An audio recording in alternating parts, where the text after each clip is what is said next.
Hi, welcome to my channel. This is the Limitless Infinite. My name is Loretta or Trinity 6, and this is a space where you can align your mind to higher vibrations and higher frequencies.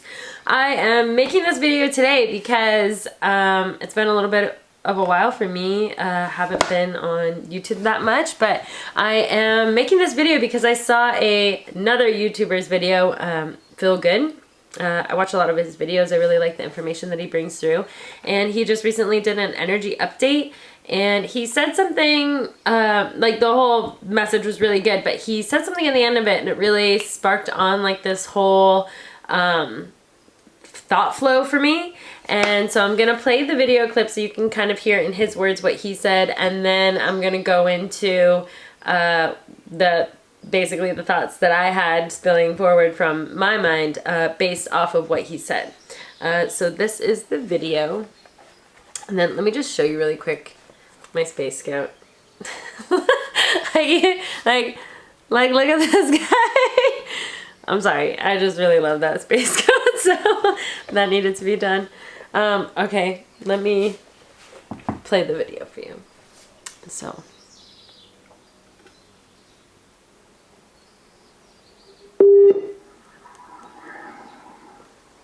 Good evening. Oh no. Okay, let me.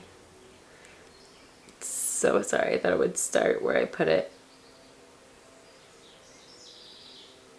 Okay. Someone else will on your behalf, because we're all one, right? We're all part of a universal mind, of a one mind. It's a uni mind. It's a one mind. We are all part of a collective consciousness. All right. And within that consciousness, there are different bandwidths or different tiers or different levels of consciousness. So not everyone is operating within the same bandwidth of consciousness, but we're still all part of the one mind. All right. It's the mind of source. We're in God's mind, God, creator, source. We're all part of the one mind, and we're learning how to work in concert with each other, to harmonize, to synchronize, to become one, to vibrate in unison, so that we can restore peace, so that we can restore back into love, so that we can radiate this love and promote transformation on a global scale. Okay? Okay. So that was the clip. That was just a short excerpt from the entire video. But I really liked what he said when he was talking about how we are all part of the unified mind. And he said, I think he said we are in God's mind, or are God's mind. I think he said in God's mind. And that really spurred on a thought for me, because when we say that we are in God's mind, it makes it feel like God is something separate from us. And when we're talking a lot about unified consciousness and the unified mind, it's the idea that we are all part of something larger, but right now we're sort of having all these individual experiences. But what it really meant to me when he said that is, I was like, we always think of it like this separateness, that God, here is God the creator, and there is God's mind, and we are all part of his mind. And it makes it seem like the God consciousness is something that is kind of like outside of our own consciousness, even though we're part of it. So there's almost like this veil of separation. And when he said that, I really had this thought spur on that was like, we are not, it's almost like we are not in God's mind, we are God's mind. So when we talk about God the creator, becoming self-aware, and in the beginning, I always like to say that God is this eternal energy source. God was this one unified eternal energy source. God, as they say, became self-aware. And then pretty much everything burst forth into creation because God wanted to know thyself, and God basically would be able to do that through the act of creation and having everything coalesce and become all these different things that we now know as our universe. And so when we talk about this, it makes it seem like, okay, God was this self-aware sort of entity and then went into this act of creation, and now we're all part of that as a result of that action. But when we're talking about the unified mind and unified consciousness, and we understand that we are sacred geometry, which is I'll put the link below. It's another video that I have, but it's basically saying that you are, that within you, you contain all the same things as source. So everything that source ever was, is, and will be is all also imprinted within yourself.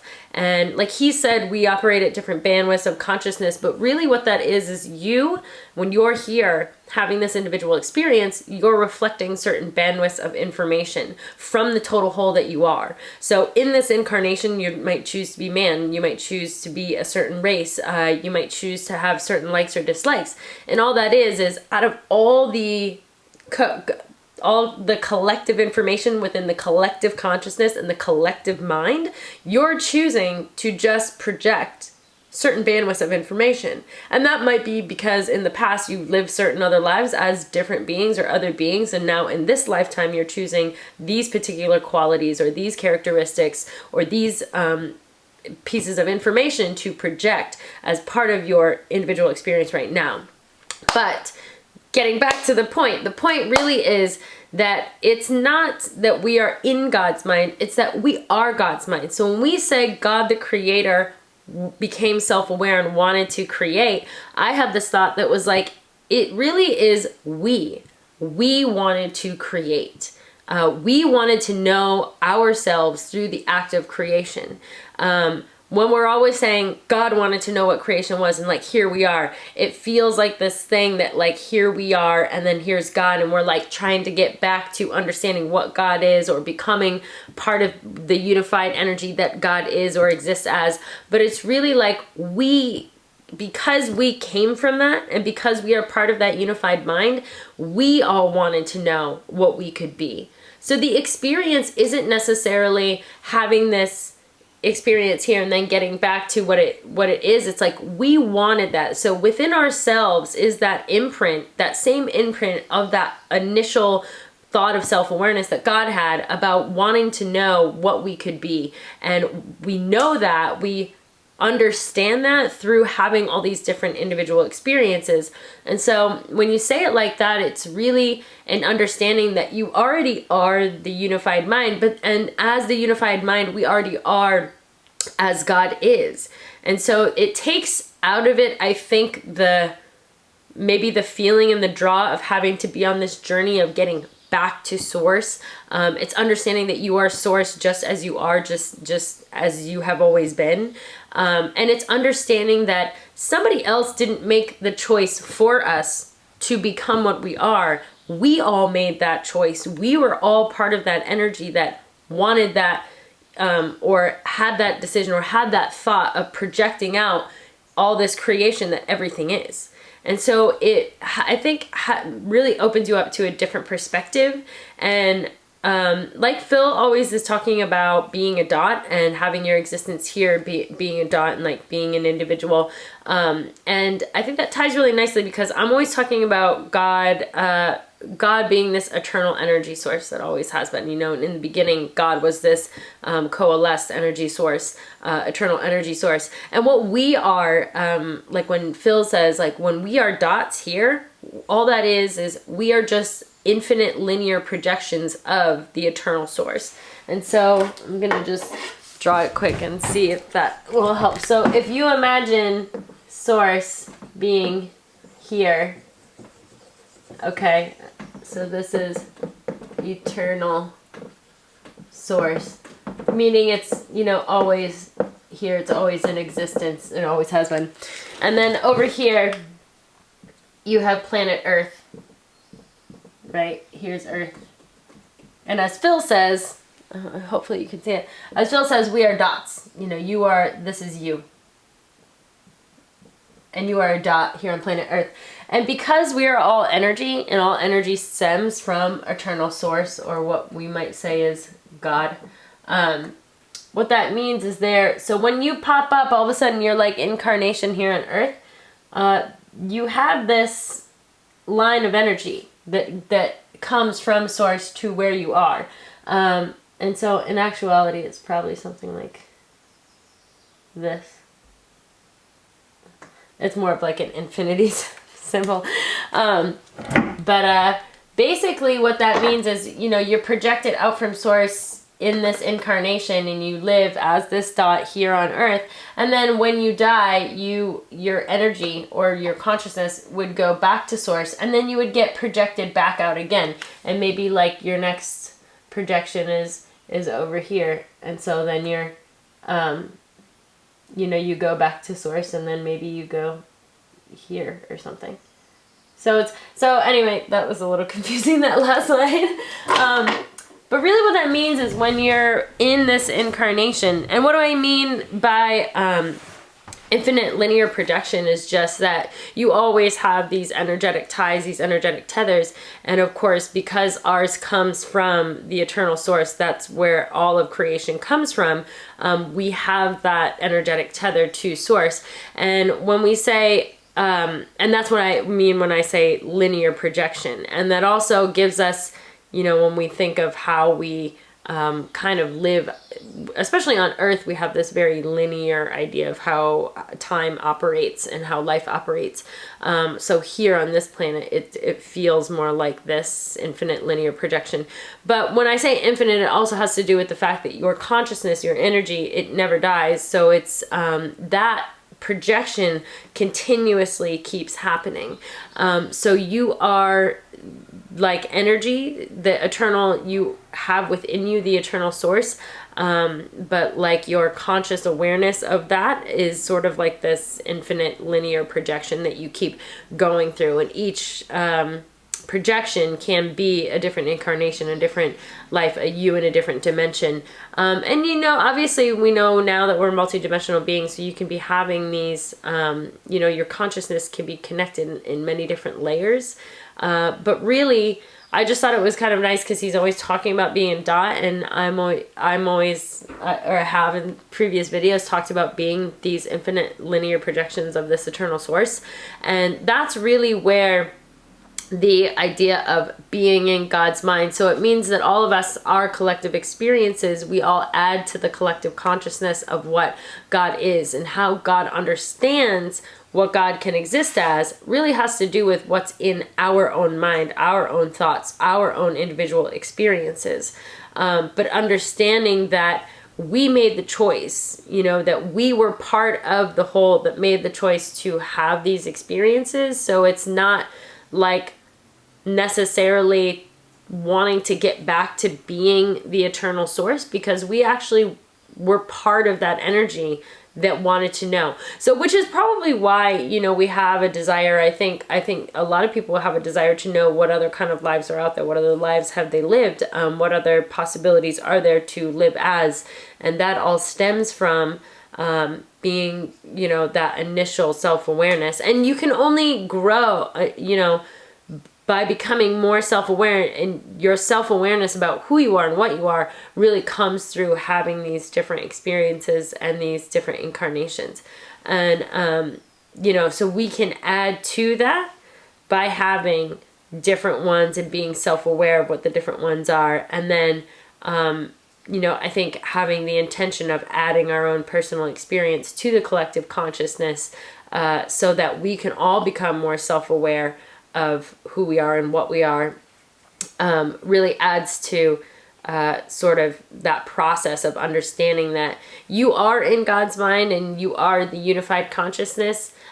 We all are, but you always have been. And there's no separation of some other level of consciousness kind of deciding for you, because we were all sort of birthed from that to begin with.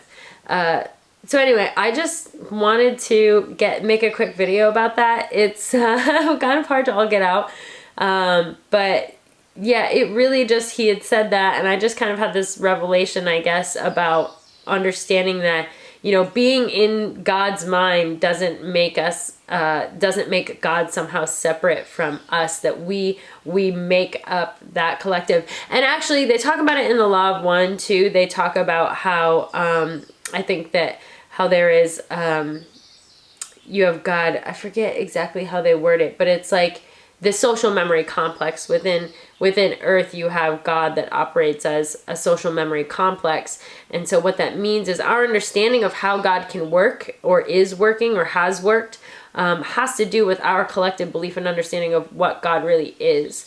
And so getting to this other level of understanding that God isn't something necessarily separate from you. God is literally evolved from our collective unified consciousness and our understanding that we are God, that then affects completely the social memory complex that we have here on earth, and how that social memory complex can go to work either for us or, I wouldn't say against us, but how that affects, I would say, the progression of our own evolution.